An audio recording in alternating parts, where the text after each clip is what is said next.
Hi guys, this is the channel where we talk about toys, wristwatches, gadgets, and all the things that men like to collect. Today we're doing a special episode to mark the fact that I now have over 10 videos in my YouTube channel. And I thought today would be a good chance to do a state of the wristwatch collection. So we're going to take a look at all of the watches in my collection today. Now, as you guys know, I collect toys and books and gadgets and all kinds of other things that I keep in this man cave.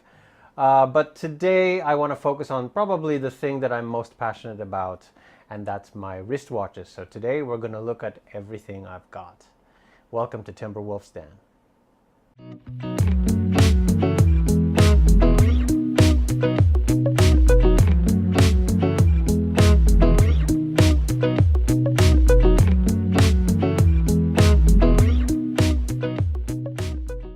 Okay, I think we're going to skip the customary wristwatch check since today's episode is all about watches anyway.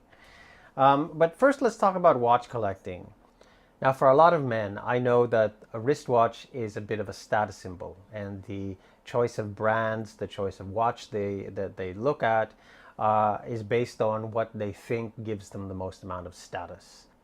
I don't necessarily buy into that school of thought. I think a wristwatch is more of an extension of you. It's more of an expression of your personality and what you want to say about yourself.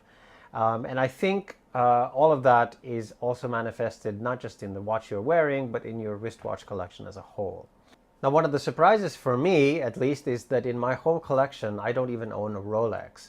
Not that I think there's anything wrong with Rolexes. I actually like Rolexes. In fact, the Kermit Submariner is what I consider to be like a holy grail watch, right? Like that's a watch I intend to own one day. But the reason I don't have it right now is because there are a lot of other pieces that I want to have, and I feel like it's important, especially if you're somebody who likes to collect stuff like myself, to have a bunch of different pieces and have a nice range within your collection. And so what you'll find in a minute is that there's a mix of divers watches, dress watches, military-inspired watches, sports watches, weekend beaters, etc. And I think it's much more fun for me to have a bunch of different pieces, you know, have an eclectic range rather than just rely on one or two big brand name pieces in my watch collection. Usually the watch brands I gravitate towards are the ones that have a little bit of history, that have a little bit of quirkiness, or at least have an association with some pop culture reference that I like, or even a movie that I really, really love. And so you'll see a bunch of those in my collection. All right, without further ado, let's take a look at my humble watch collection. Now, in putting together this video, I was a bit surprised to realize that I now have 22 watches in my collection. And I honestly did not know I had that many watches. But anyway, let's start off with this first one. This is the watch that represents the beginning of my watch collecting hobby. I purchased the Omega Speedmaster automatic in 2002, and it was, at the time, the first luxury brand I ever bought. I chose Omega because I've always been a bit of a NASA nerd, and the Speedmaster Professional is, of course, best known for its association with the moon landings and the space program. Next is the Longines Grande Classique Presence dress watch. It's one of the few quartz watches in my collection, and a lovely watch nonetheless. Next is the Omega Dynamic from 1973, the watch that I inherited from my dad, who passed away when I was just 19 years old. The watch came back into my possession in 2013. It wasn't running then, and I had to invest several $100s to restore the watch to its current condition. Or rather, how I remember the watch when Pop wore it on his wrist. The full story is in my very first YouTube video if you want to go back and have a look at that. Next up, we have two more Omegas. On the right is a vintage Seamaster circa 1957. On the left is the Seamaster 600-meter Planet Ocean.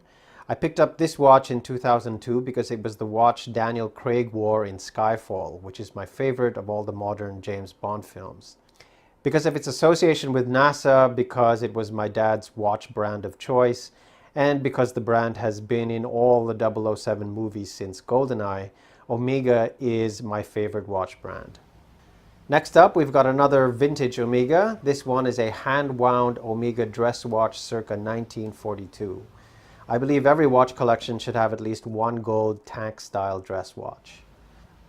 Next, we have the Seiko Spirit SCED035, more commonly known as the Ripley.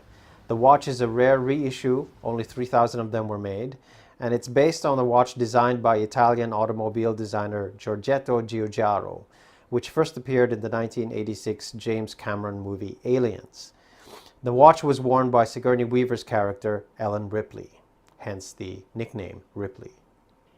And capping off the Omega part of my collection is the Seamaster 300-meter Planet Ocean Spectre limited edition. This is another James Bond watch and another limited edition with only 7,007 pieces made to commemorate the 2015 film Spectre.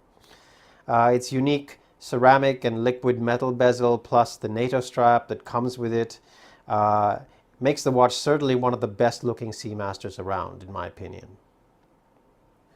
Next, we have a trio of vintage dress watches, the Timex Marlin circa late 1960s to early 1970s, a Vostok Mir made in the Soviet Union circa 1970s, and a Fortis Fortissimo circa 1943.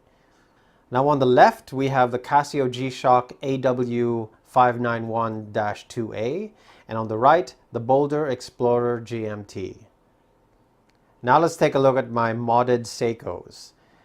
On the left, we have an SNK with Zin-style dial, an SKX007 in military green Cerakote, and a 6309 dive watch. This one is modded with mother-of-pearl dial and fishbone hands. Next, we have the Casio G-Shock DW5600BB. I picked this watch because it's based on the Casio DW5000C, which is the first G-Shock ever made, which I actually owned. My stepfather bought a pair for my brother and I back in 1983. Unfortunately, it's long gone. Anyway, this watch has been modded with bull bars and a strap adapter from J&K's, which allows me to pair the watch with this 24mm NATO strap, giving the watch much more of a military feel. Next, we have another limited edition piece. This one is the Fortis Cosmonaut's Chronograph, 10 Years in Space limited edition. I go more in depth into this watch in another video where I do the unboxing and review, so there's also a link to that video in the description. Next, we have the last three most recently purchased watches, all divers and all featured in recent videos.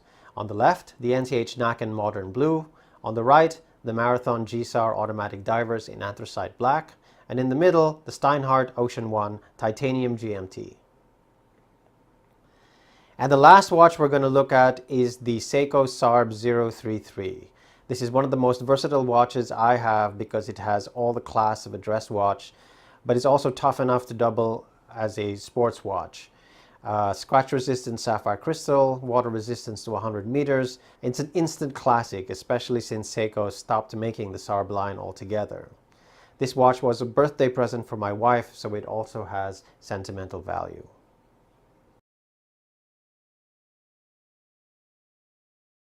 Okay guys, I hope you found that look at my collection interesting.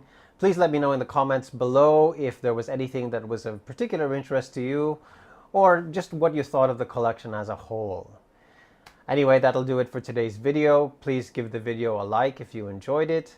If you haven't done so already, please subscribe to the channel and hit that bell icon in order to be notified of future videos. I'll see you guys in the next video. Until then, Timberwolf out.